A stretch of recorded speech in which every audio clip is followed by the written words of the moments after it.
I'm missing a front engine mount, so I need to make a new one. I've got some stainless, so just making a masking tape pattern, and we'll cut one out of stainless, see what I can fabricate.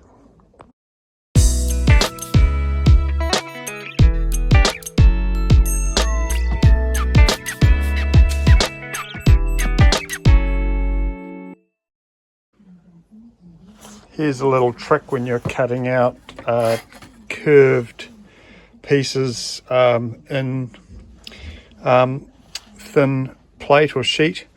With the cut-off wheel with the angle grinder, just cut it into through the one side instead of having to go all the way through.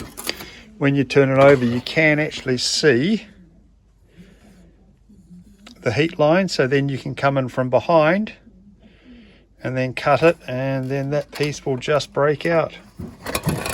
I'll see if I can do it with one hand.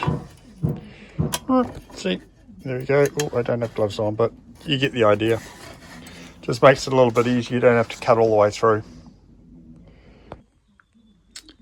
Making progress of the engine mount. So I'm making it out of stainless steel, as you saw earlier. So that's one side folded. I will TIG weld it up and then do the various sectioning. It's a little bit of a awkward shape. It needs to have a nut welded in there, so I'll fabricate a stronger section across there and then weld it up. But so far so good. Second side about to fold it. Oh, by the way, it's unequal. It's not even, so it makes it a double whammy. This is the difficult side. That one's not so difficult. Folding up the second side. My little mini brake. Progress so far. So this side and the other side. So, oh crikey, here we go. Stick that like that. So that mates up with that.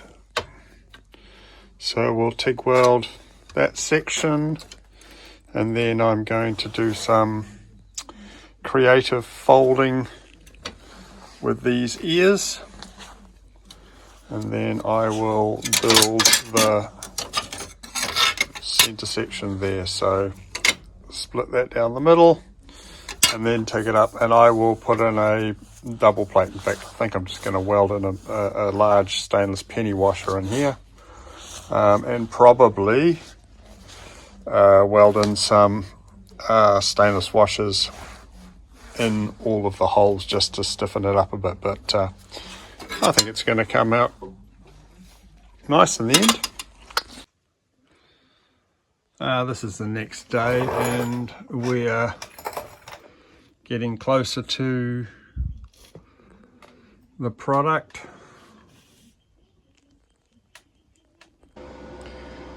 So here's the progress so far. Welding on some washers. Biggest problem is I ran out of argon and I couldn't work out what was going on, and as the bottle slowly decreased, we ended up with some real shit in the welds. So I'm going to try and tidy that up compared to the start. The nice TIG edges.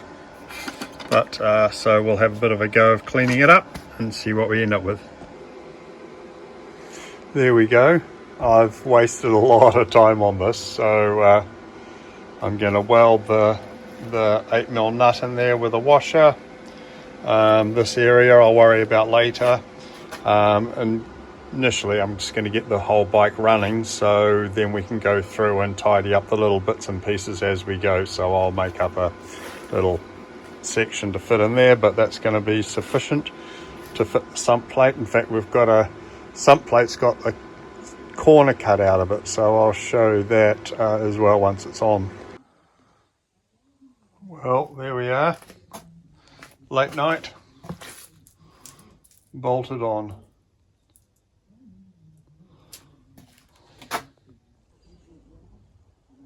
So here we go. The finished product. Well, not completely, but fairly close. I'll put the sump guard on and then take another photo. Sump plate on. Fits nicely. Holes line up at the back. Unfortunately, someone has gone and cut the sump plate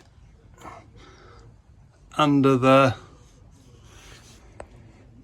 gear selector. So obviously not a trials rider. They obviously wanted to have the selector down low. So I'm going to have to rebuild that, or possibly make a carbon fiber one, which is probably more likely. But I'll just run this cut up one initially to get the bike going. So that's it. End of this video. Please add your thoughts and comments, like and subscribe. Let's grow this channel.